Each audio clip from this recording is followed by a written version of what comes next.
According to the FBI, hate crimes in America targeting Muslims or people who just appear to be Middle Eastern surged in the aftermath of 9/11. There is this cloud, with the hate crimes, with the profiling, with being rounded up. Again, I think this illustrates the power of film, that in spite of the reality, in spite of the material that we know to be true, we still embrace the mythology.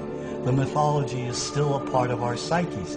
Stereotypes take a long time to wither away. And for many of us, we're comfortable with our prejudices. We don't want to change. We've grown accustomed to this face.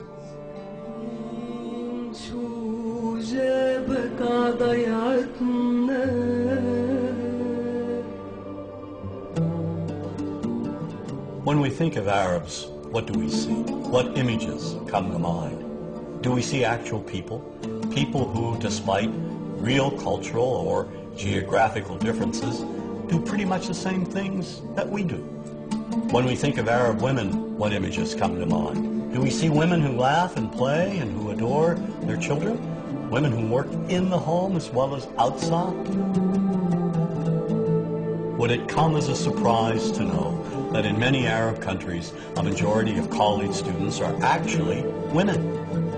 What's our immediate image of Arab men? Do we see loving fathers? Men who want to provide for their families? What about Arab teenagers? Do we see them the way you would think about teenagers in other parts of the world? Then there's religion in the Arab world. Do we see it as all-encompassing, dominating everything else? Do we know that even though faith plays a huge role in the Arab world, just as it does here in the United States, that it's also true that much of the Arab world is quite secular? When we think of Arabs and religion, does Christianity come to mind? Do we remember that there are over 20 million Christians in the region who have lived side by side in harmony with Muslims for centuries? To their credit, some filmmakers have shown Arabs and American Arabs in all their complexities. An excellent way to shatter a stereotype is through laughter, through comedy. So we have comedians. Comedians have done this historically. Black comedians, Jewish comedians. So we see Arab comedians doing this, and this is one way to release the tension. Things on a credit card. True story. Guy behind the counter picked up my credit card, sees the Olive Garden, looks at me all weird. He's like, "Hey, buddy, what kind of name is that?"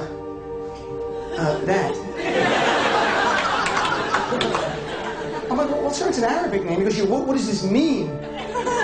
So I'm like, "Well, translate it to English. It means peaceful, friendly Arab."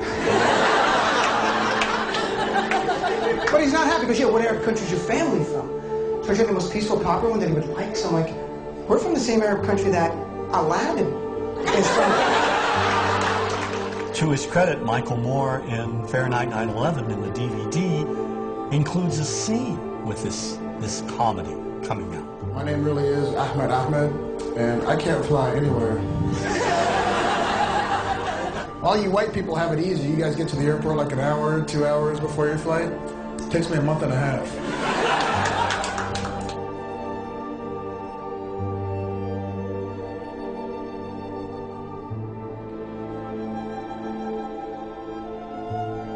Nous vivons dans un monde qu'on peut critiquer, qui est le monde de la dérision.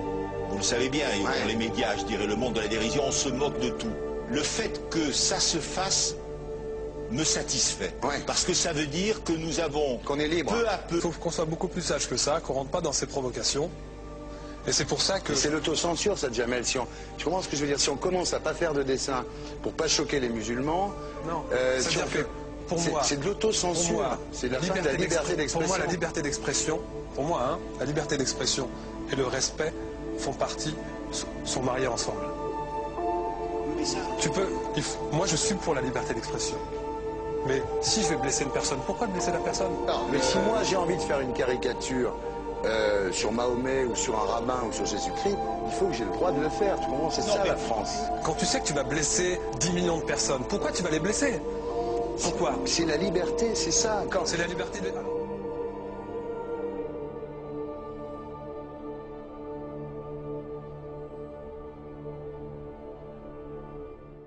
tout seul. Vous ne pensez pas que c'était à vous de vous excuser, non? En disant le sketch n'était pas très drôle, je suis désolé si j'ai blessé des gens, voilà, excusez-moi, voilà, c'est une connerie. C'est mon travail. Mais vous ne referiez pas le même sketch quand même? Mais le spectacle que je fais reprend en grande partie les lignes de ce sketch. Mais il y a un truc que je ne comprends pas sur cette affaire, c'est qu'à aucun moment vous avez senti le besoin de vous excuser et que vous en avez rajouté. C'est tellement surprenant, c'est tellement inadmissible que j'en suis choqué. Voilà. Dans un pays où on peut parler, on peut s'exprimer. Et là, pourquoi tout d'un coup, sur un sujet, on ne pourrait pas s'exprimer vous savez bien pourquoi on ne peut pas s'exprimer. Pourquoi? Parce que dans ce pays, on a envoyé pendant la guerre des Juifs dans des chambres à gaz et que ça crée un petit problème quand même. Vous voyez ce que je veux dire? Dans ce pays, on a envoyé pendant 400 ans des centaines de millions de Noirs. Il y a eu 400 ans d'esclavage et pourtant, ça n'a pas empêché Michel Lett de faire un sketch qui m'a fait marrer. Où il faisait un Noir, et à la fin, il faisait un singe, et en parlant des narines, en parlant des lunettes. En tout cas, lui, il n'a pas été interdit d'exercer son travail. Il a même eu la Légion d'honneur. Quelqu'un qui a toute sa famille qui a été exterminée dans un camp de concentration et qui voit quelqu'un à la télé qui dit Israël, vous vous rendez compte? Je ne sais pas. Mais on peut pas. Il y a des moments où même si on connaît les gens, même si on les a invités, on leur... Et c'est pour ça que... C'est l'autocensure, ça, Jamel. Tu comprends ce que je veux dire? Si on commence à pas faire de dessin pour pas choquer les musulmans, non, si on fait... Pour moi, c'est de l'autocensure. C'est la liberté d'expression. Pour moi, la liberté. Et là, pourquoi tout d'un coup, sur un sujet, on ne pourrait pas s'exprimer sur ce sujet? Vous savez bien pourquoi on ne peut pas s'exprimer. Pourquoi? Parce que dans ce pays, on a envoyé pendant la guerre des Juifs dans des chambres à gaz et que... Deux poids, deux mesures. La liberté pour tout le monde. C'est-à-dire? La liberté pour tout le monde. Il y a une personne comme Dieudonné qui a fait un rabbin, enfin qui a fait un colon juif, etc. Tous ces DVD ne sont plus dans les pactes. On l'empêche de venir, on l'empêche médiatiquement, on ne le voit plus. Alors que lui, c'est un comique. Plusieurs lois qui ont été faites contre l'antisémitisme. Et moi, je fais un appel aujourd'hui de faire une loi contre l'islamophobie.